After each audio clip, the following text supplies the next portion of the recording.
A valediction, forbidding mourning. Metaphysical കവിതകളുടെ രാജാവെന്നറിയപ്പെടുന്ന John done 1611 തന്റെ പ്രിയ പത്നി ആൻ മോറിനു വേണ്ടി എഴുതിയ അതീവ മനോഹരമായ ഒരു പ്രണയ കവിതയാണ് എ വാലഡിക്ഷൻ, ഫോർബിഡിംഗ് മോർണിംഗ്. ഒരു നയതന്ത്ര ദൗത്യത്തിനായി ഫ്രാൻസിലേക്ക് പോകുന്നതിന് തൊട്ടുമുൻപ് വിരഹവേദനയിൽ വിഷമിക്കുന്ന ഭാര്യയെ ആശ്വസിപ്പിക്കാനാണ് അദ്ദേഹം ഈ കവിത രചിച്ചത്. കവിയുടെ മരണശേഷം സോങ്സ് ആൻഡ് സോണറ്റ്സ് എന്ന സമാഹാരത്തിലാണ് ഈ കവിത പ്രസിദ്ധീകരിച്ചത്. യാത്രാമൊഴി എന്നാണ് വാലഡിക്ഷൻ എന്ന വാക്കിനർത്ഥം. വിലക്കപ്പെട്ട ദുഃഖാചരണം എന്നാണ് ഫോർബിഡിംഗ് മോർണിംഗ് എന്ന വാക്കിനർത്ഥം. ഇത് ഒരു മെറ്റാഫിസിക്കൽ കവിതയാണ്. 17-ാം നൂറ്റാണ്ടിൽ ഇംഗ്ലണ്ടിൽ നിലനിന്നിരുന്ന തികച്ചും ബുദ്ധിപരമായ ഒരു കാവ്യശൈലിയാണ് മെറ്റാഫിസിക്കൽ കവിതാശൈലി. കേവലമായ പ്രണയവർണ്ണനകൾക്ക് പകരം സങ്കീർണമായ തത്വചിന്തകളും വിചിത്രമായ ഉപമകളും കോർത്തിണക്കിയാണ് ഇത്തരത്തിലുള്ള കവിതകൾ എഴുതുന്നത്. ക്വാട്രെയിൻ അഥവാ 4 വരികൾ വീതം 9 സ്റ്റാൻസകളിലായിട്ടാണ് കവിത എഴുതിയിട്ടുള്ളത്. ABAB റൈമിംഗ് സ്കീമാണ് കവിതയിൽ ഉപയോഗിച്ചിട്ടുള്ളത്. കവിതയിലെ വരികൾക്ക് അയാംബിക് ടെട്രാമീറ്റർ ശൈലിയാണ്. നമുക്കിനി കവിതയിലേക്ക് പോകാം. As virtuous men pass mildly away and whisper to their souls to go, whilst some of their sad friends do say, their breath goes now and some say no.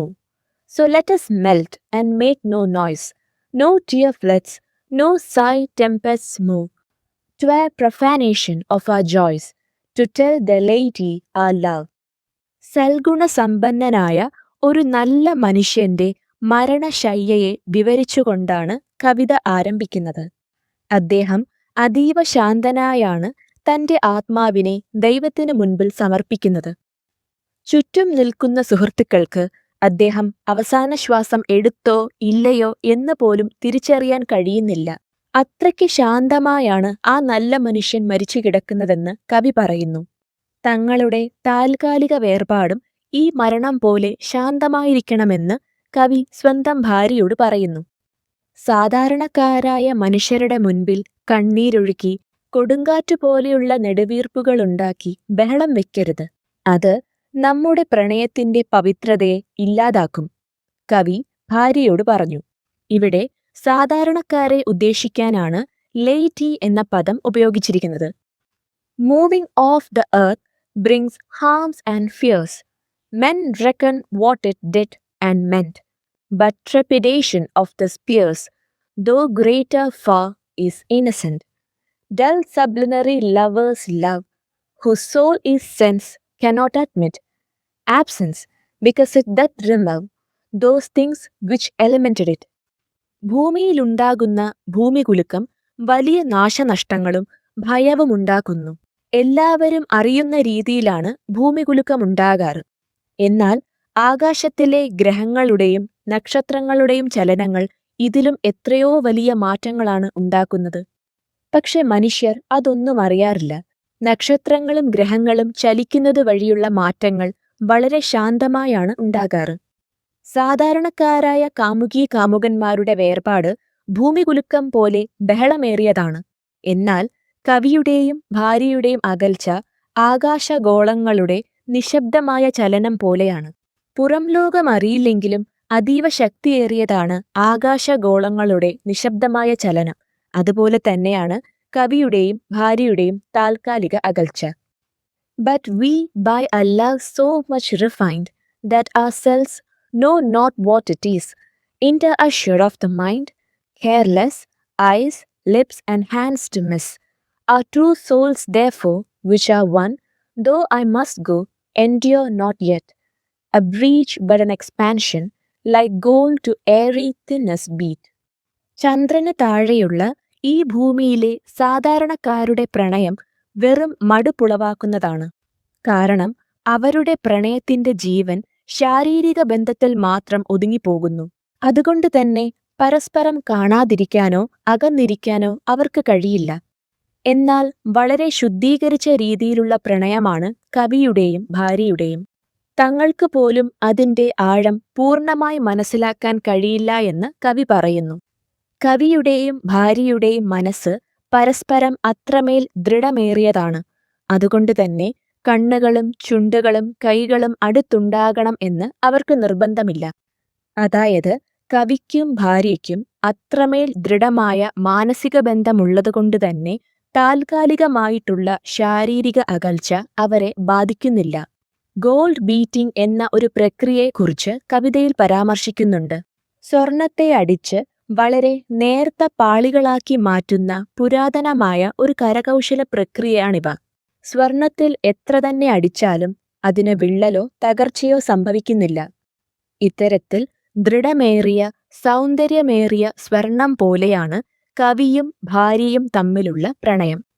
If they be two, they are two so, as stiff twin compasses are two. Thy soul the fixed foot makes no show to move but doth if the other do. And though it in the center sit, yet when the other far doth roam, it leans and hearkens after it, and grows erect as that comes home. Such wilt thou be to me who must, like the other foot, obliquely run.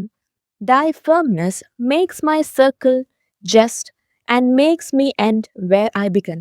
അവരുടെ ശരീരങ്ങൾ രണ്ടാണെങ്കിലും ആത്മാവ് ഒന്നു തന്നെയാണ്.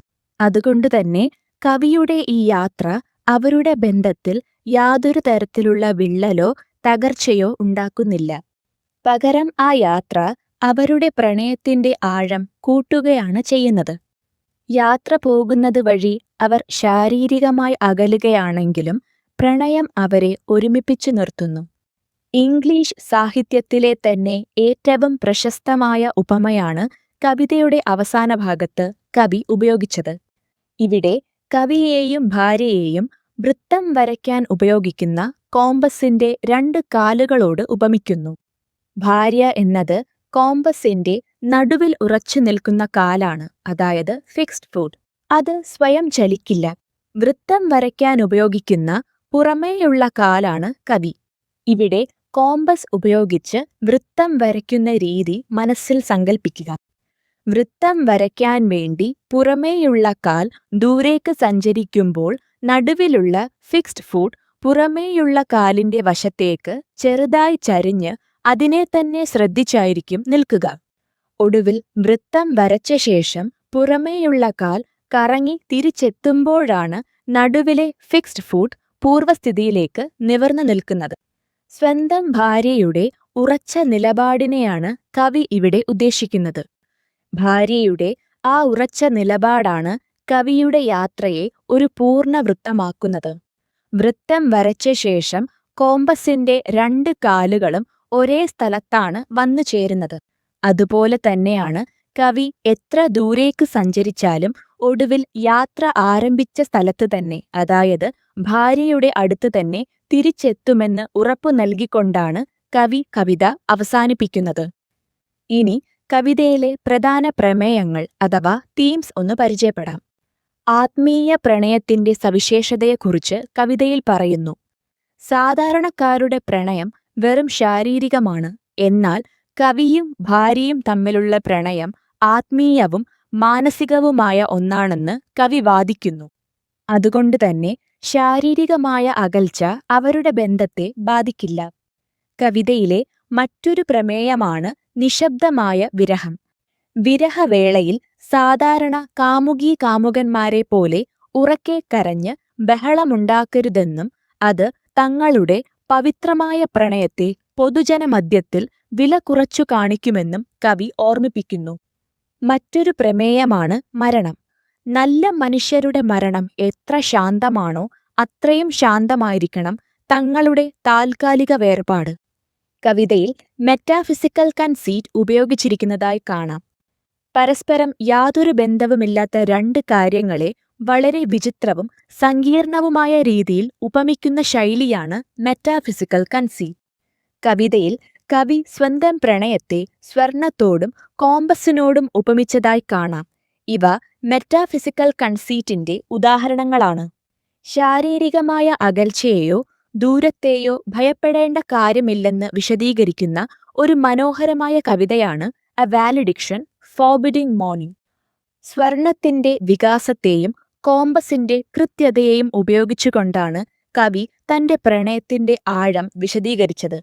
കവിതയിൽ ഉപയോഗിച്ചിട്ടുള്ള പ്രമേയങ്ങളിലൂടെ, ഉപമകളിലൂടെ John done ഈ കവിതയെ ലോകസാഹിത്യത്തിലെ തനതായ ഒരു കൃതിയാക്കി മാറ്റിയിരിക്കുന്നു.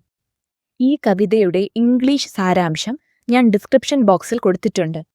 എല്ലാവർക്കും ഈ വീഡിയോ സഹായപ്രദമായി എന്ന് ഞാൻ വിശ്വസിക്കുന്നു. Thank you.